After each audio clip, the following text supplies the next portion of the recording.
The Prime Minister of the country gave many big gifts to Jharkhand. PM Modi reached Jamshedpur on Sunday where he addressed a huge public meeting at Gopal Maidan. Earlier, he flagged off the Vande Bharat train from Ranchi through online media. After this, he reached Jamshedpur and spread enthusiasm among the people. Actually, due to bad weather, his program was changed and he could not reach Jamshedpur in the morning. Therefore, after going online from Ranchi, he flagged off the trains. Later, he addressed the public at Gopal Maidan in Bishnupur. People welcomed the Prime Minister by lighting mobile flashlights. Here, PM Modi said, "I will come and talk face to face. That is why I came by road. Friends, no obstacle can separate me from you. I will not go back without seeing you all." While congratulating Karma Parv, he said, "In this festive atmosphere, Jharkhand has got 6 new Vande Bharat trains. These trains will create employment and progress opportunities for the youth. Today, thousands of poor people also got permanent houses under PM Awas Yojana. Sisters will be able to enter this house on the day of Karma Puja."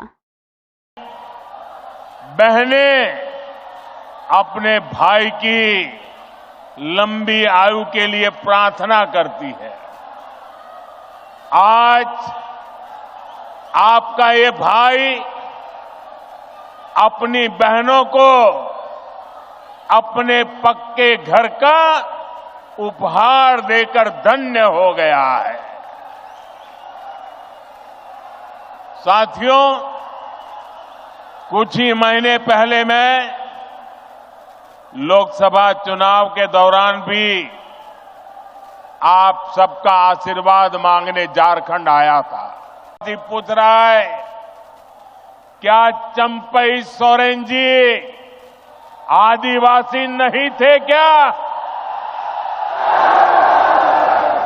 क्या वो एक गरीब परिवार से नहीं आते थे क्या?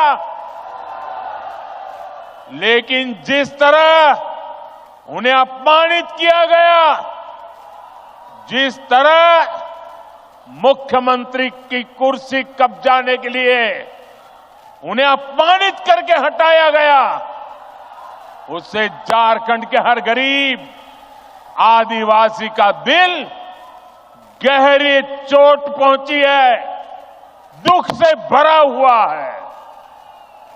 सीता सोरेन जी तो उनके ही परिवार, अपने ही परिवार से थी, लेकिन एक महिला होने के बावजूद उन्हें अपमानित और बेदखल किया गया।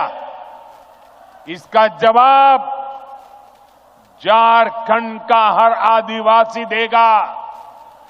झारखंड की हर माता, हर बहन, हर बेटी देगी। साथियों, झारखंड का निर्माण बड़े सपनों के लिए हुआ था, लेकिन इन सपनों का, इन आकांक्षाओं का क्या हुआ? ये सब भ्रष्टाचार और लूट की भेंट चढ़ गए।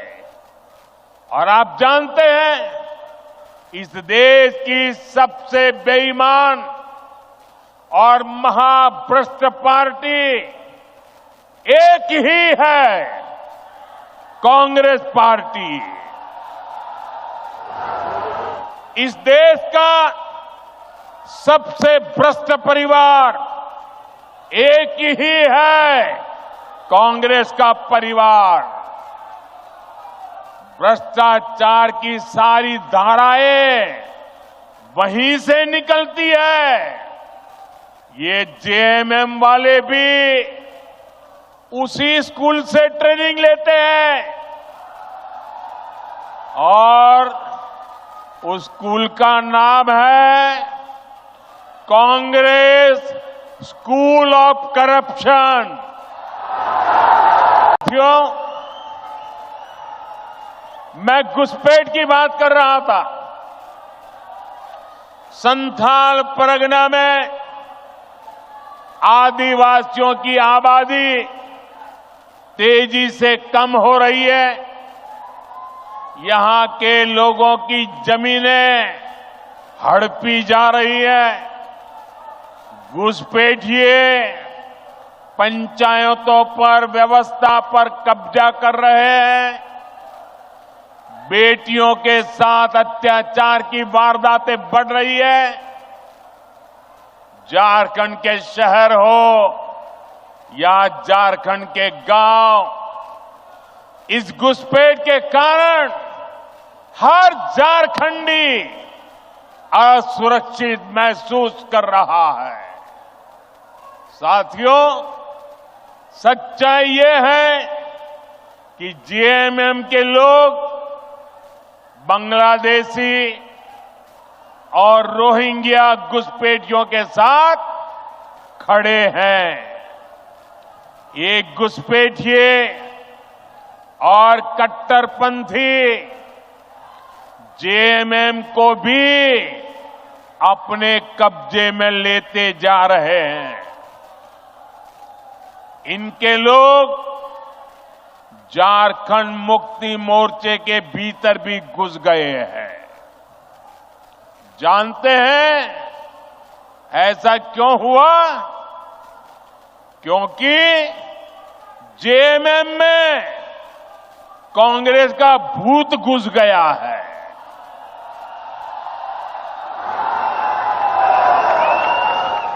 जब किसी पार्टी में कांग्रेस का भूत घुस जाता है तो तुष्टीकरण ही उस दल का इकलौता एजेंडा बन जाता है। इसके लिए सबसे पहले ये लोग दलित, आदिवासी और पिछड़ा समाज के हितों की बलि चढ़ाते हैं। यही हाल जेएमएम का भी हो रहा है। इसलिए हमें एक बात साफ साफ समझनी होगी, जेएमएम और कांग्रेस जैसे दलों को आपका वोट नहीं चाहिए। ये दल मजहब के नाम पर अपना वोट बैंक बनाना चाहते हैं। यही समय है, हमें इस खतरे को यहीं पर रोकना होगा।